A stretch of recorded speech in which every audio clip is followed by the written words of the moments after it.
ओम गुरु ब्रह्मा गुरु विष्णु गुरु महेश्वर सच्चत्तम गुरुवे गुरु मोहन नमो नमस्ते विनायक राजा गणाधा गजाना समर्दि योदिगे ओम नायक नमा ओम नायक नमा ओम नायक नमा गुरुंड मगागा श्री गोड़ी समप्रदा निर्विघ्न हृदय सर्वकारी सर्वदाम शक्ति ओम शक्ति ओम नमः शिवाय नमो नरबस्वरा सुन शिखरपति ओम नम शिवरपति ओम शिव नमो नमः महारपति ओम नमः शिवाय नरवंतानि वालै कुमरी महाकाली निरंतर निरिहर भैरव திரிசூலதேமல சரமர்தினி ஓம் சக்தி அளவாங்குள் இருக்கும் அன்னமே பார்வதியே திரளாக கன்னியாமிரித்தா திரவனை காக்கும் பரவரைய வரத்தின் பரவர சங்கத்திரோ சுபகன்ம திருவர சுந்தரியே ஓம் திரு சுந்தரி சௌந்தரி தில்லோகனாய் தீபொளி பிரதிபிய வாழை பரமேஸ்வரி திருஷ்டாந்தனம் சொர்ணம் தனம் கல்வி வீரம் ஆனந்தம் ஆரோக்கியம் மன நிம்மதி தீர்கஸ்வாஹா.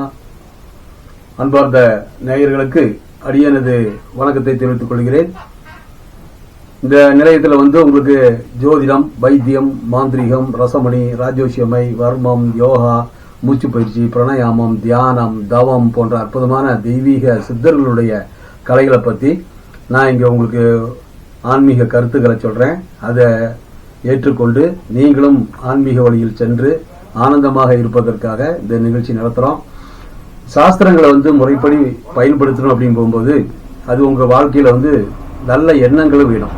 தவறான எண்ணங்களையும் முடிவையும் மாற்றி வெளிச்சத்துக்கு கொண்டு வரும் கலைதான் வேத நூல்கள், ஜோதிட சாஸ்திரங்கள். இதை துஷ்டமாக நினைப்பவன் மனிதனே அல்ல. ஜோதிடத்தையும் வைத்தியத்தையும் மாந்திரிகத்தையும் ரசமணி, ராஜோஷமை இப்படி போன்ற சித்தருடைய கலைகளை துஷ்டமா நினைச்சு பேசுறவங்கள்ட்ட தெய்வீக கலைகள் அண்டாது.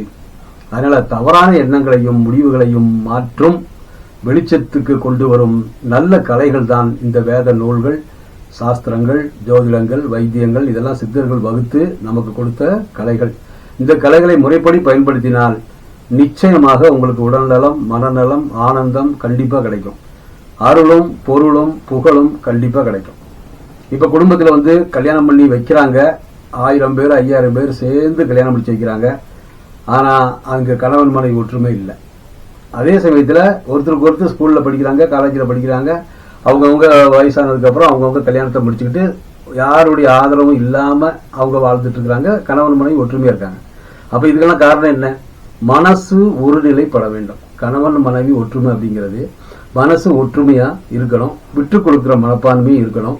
இதுல ஜாதி, மதம், இனம், மொழி வேறுபாடு, ஊரு, நாடு, தெருவு இப்படி ஒவ்வொரு விஷயங்களை சொல்லியே ஒருத்தருடைய வித்தியாசங்களை பயன்படுத்திக்கிட்டு நல்ல பொண்ணுங்க நல்ல மாப்பிள்ளைக்கு கிடைக்கிறது இல்லை, நல்ல மாப்பிள்ளை நல்ல பொண்ணுகளுக்கு கிடைக்கிறது இல்லை.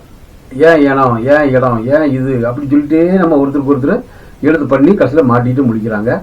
சிலவங்க அசால்ட்டா வாழ்றாங்க, நல்ல முறையில் அமைஞ்சிருது, நல்ல வாழ்க்கையில கணவன் மனைவி ஒற்றுமை அருமையா இருக்கு. சிலவங்களுக்கு ஒற்றுமை இல்லை. எப்போ பார்த்தாலும் கணவன் மனைவியா இருப்பாங்க, ஆனா ஒற்றுமை இருக்காது. இவரு வேற பெண்கள்கிட்ட சந்தோஷம் பேசுவாரு, தன்னுடைய மனைவிட்ட சரியா பேச மாட்டாரு. அதே மாதிரி இந்த பொண்ணு தன்னுடைய கணவர்கிட்ட சரியா பேச மாட்டாங்க, அடுத்தவங்கள்ட்ட சந்தோஷமா பேசுவாங்க. அப்ப என்னன்னா கதிர்வீச்சுகள் ஒன்னா இல்ல, மனநிலைகள் ஒரு நிலையில இல்ல. இதுதான் குடும்ப தகராறு. குடும்பத்துல சண்டை சச்சரவு வர்றதுக்கு காரணமே மனசு சரியில்லை. மனசு சரியில்லைன்னு சொன்னா நிச்சயமா உங்களுக்கு ஒழுக்கமா வாழ்க்கையில வாழ்றதுக்குள்ள வழிமுறைகள் தெரியாது. ஒருத்தருக்கு நீயா நானா அப்படிங்கிற எண்ணம் தான் வரும். இதை நிவர்த்தி பண்றதுக்குள்ள வழிமுறைகளை தான் நமக்கு சாஸ்திரங்கள் சொல்லுது. அதுக்குள்ள மந்திர ஒளிகள் இருக்கு, பூஜா விதிகள் இருக்கு, பூஜைகள்ல ஹோமம் பண்ற விதிகள் இருக்கு. இதை முறைப்படி பயன்படுத்தினோம்னா மனநிலை ஒருநிலை ஆயிடும். அதுக்குள்ள வசிக்கிற பொருள்கள் இருக்கு. அதுக்குள்ள வசிக்கிற பொருள்களை மூலிகளால் செய்யப்பட்ட பொருள்கள் இருக்கு, மற்ற பாத்திரங்களால் செய்யக்கூடிய உலோகங்களால் செய்யக்கூடிய பொருள்களும் இருக்கு. அது ஈர்ப்பு சக்தியை கொடுக்கும். இப்ப செல்போன் இருக்குன்னா சேட்டலைட் விட்டுருக்கிறோம், ஆளுக்கு ஒரு செல்போன் வச்சுக்கிறோம், அதுல ஒரு ஈர்ப்பு சக்தி ஒளி அலைகளை இழுக்குது இல்லையா? இது சயின்டிபிக். அதே மாதிரிதான் இந்த ஒளி அலைகளை இழுக்கிறதுக்கு, நம்முடைய தெய்வீக அலைகளை இழுப்பதற்கு தெய்வீக மூலிகைகள் இருக்கு. அந்த மூலிகளை வச்சு பயன்படுத்தும் போது நிச்சயமா நம்ம அருளும் பொருளும் புகழும் ஒற்றுமையும் குடும்பத்துல வர்றதுக்கு வாய்ப்புகள் உண்டு. அதே மாதிரி ஒருத்தருக்கு ஒருத்தர் தன்னை தானே அறிதல் வேண்டும். ஒருத்தருக்கு ஒருத்தர் நம்ம எப்படி இருக்கிறோம், நம்மளுடைய குலம் என்ன, கோத்திரம் என்ன, நம்முடைய வசதி என்ன, வாய்ப்பு என்ன, நம்முடைய அழகு என்ன, அறிவு என்ன, நம்ம எந்த அளவுக்கு சம்பாதிக்கிறோம், நம்ம எத்தனை பேருக்கு உதவி பண்றோம், நம்ம சம்பாதிக்கிறது எத்தனை பேருக்கு பயன்படுது, இப்படிங்கெல்லாம் தன்னைத்தானே நீங்க கேட்டுக்கிறணும். அப்பதான் அந்த மனசு நல்லா இருக்கும். ஏன்னா பாட்டு கச்சேரியில அனைத்து இசை கருவிகளும் ஒன்று சேர்ந்து நல்ல இசையை கொடுத்து செவியை இன்ப மூட்டுகிறது. நல்ல ஒரு இசைக்கருவிகள் எல்லாமே நிறைய கருவிகள் ஒன்று சேர்ந்துதான் நமக்கு வந்து இசையை மீட்டுகிறது. அப்ப அதுபோல தனி மனுஷனா இருந்து செயல்படுறதை விட அங்க உயிர், மனம், ஆத்மா, செயல் அனைத்தும் வேறுபடாமல் செயல்பட மனிதனுடைய நல்ல எண்ணங்கள் தெளிவாக தெரியும். தன்னைத்தானே அறியக்கூடிய தன்மையில் வரும். அதனால உயிர் இருக்குது, மனசு இருக்குது, ஆத்மா இருக்குது, செயல்பாடு இருக்குது. இந்த அனைத்துமே செயல்பட்டா தான் நம்மளுடைய சிந்தனைகள் ஒரு போல எப்படி இசைகள் பல இசைக்கருவிகள் ஒன்று சேர்ந்து நமக்கு பாட்டு கொடுக்குதோ அதுபோல இதெல்லாம் ஒன்று சேர்ந்ததுன்னா தான் நம்ம வாழ்க்கையில வந்து ஒரு நிலைப்பட்டு வாழ முடியும். தன்னை அறிய, தன்னிடம் உள்ள குறைகளை உணர்ந்து நீக்க வேண்டுங்கிறாங்க. தன்னுடைய வாழ்க்கையில முன்னுக்கு வர்றதுக்கு நம்ம என்ன தவறு பண்றோம், தேவையான விஷயங்கள் நம்ம பண்றோமா, தேவையில்லாத விஷயங்கள் நம்ம பண்றோமா, அப்ப அதை குறைச்சிட்டா நல்லது. அப்ப அதை குறைக்கும் போது மனைவிக்கு பிடிக்கும், அப்பா அம்மாவுக்கு பிடிக்கும், நண்பர்களுக்கு பிடிக்கும். அது குறைக்கலாம் போது அதுக்கு தகுந்த மாதிரி ஆட்கள் தான் அவங்களுக்கு நட்பு கிடைப்பாங்க. தீய செயல்களில் ஈடுபடும் போது தீய செயல்களில் உள்ளவங்க தான் உங்களுக்கு நண்பர்களா அமைவாங்க, மனைவிகளா அமைவாங்க. அந்த மாதிரி எண்ணம் பிடிக்கணும். இப்ப குடிக்கிற எண்ணம் உள்ளவங்களுக்கு குடிக்கிறவங்களா தான் பழகுறாங்க, தம் அடிக்கிறவங்களுடைய எண்ணம் உள்ளவங்களுக்கு தம் அடிக்கிறவங்க சேர்த்து பழகிக்கிறாங்க. ஆனா அதே மாதிரி ஆன்மீகத்துல வந்து எதுவுமே தப்பு பண்ணாதவங்கள அந்த மாதிரி ஆளுங்க தான் 4 பேர் பழகிக்கிறாங்க. அது மாதிரிதான் தன்னுடைய மனைவியிட்ட சந்தோஷமா இருக்கணும், வாழ்க்கையில முன்னுக்கு வரணும். தன் மனைவிக்கு பிடிக்காத விஷயங்களை கணவர் செய்யக்கூடாது, கணவருக்கு பிடிக்காத விஷயங்களை மனைவி செய்யக்கூடாது. அப்ப தன்னைத்தானே உணர்ந்து நாம என்ன கெட்ட குணங்கள்ல இருக்கிறோம் அப்படிங்கிறத பார்த்து அதை வந்து நிவர்த்தி பண்ணிக்கிறோம். அப்பதான் வந்து குடும்பம் ஆரோக்கியமா இருக்கும். இது வந்து தாந்திரிகமா நம்ம சொல்றோம். அதையே பூஜையில நம்ம செய்யும் போது பூஜை, புனஸ்காரம், தெய்வீகம் இப்படி நம்ம ஈடுபடும் போது அந்த ஹோமத்தை பண்ணும்போது அவங்க ஒற்றுமை செஞ்சாங்கன்னு வச்சுக்கோங்க, அது ஆனந்தமா இருக்கும். அப்ப அந்த ஆனந்தமா இருக்கிறதுக்கு ஒற்றுமை உண்டாக்குறதுக்கு தான் அந்த பூஜை நம்ம பண்றோம். கணவன் மனைவியும் பல சிந்தனைகளை வெவ்வேறுபட்டு போறத நம்ம ஒருநிலைப்படுத்தி தான் அவங்களுக்கு அந்த பூஜைகளை பண்றோம், ஹோமத்தை பண்றோம்.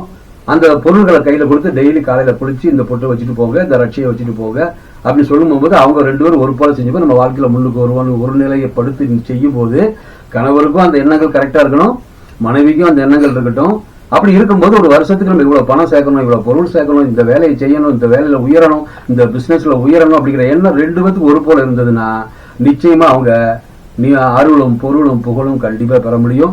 அவங்களுடைய உடல், மனம், ஆத்மா எல்லாம் ஒன்று சேர்ந்து நிச்சயமா இருக்க முடியும். அதுக்குள்ள வசீகர பொருள்கள், பூஜா விதிகள் இதை பயன்படுத்துங்க.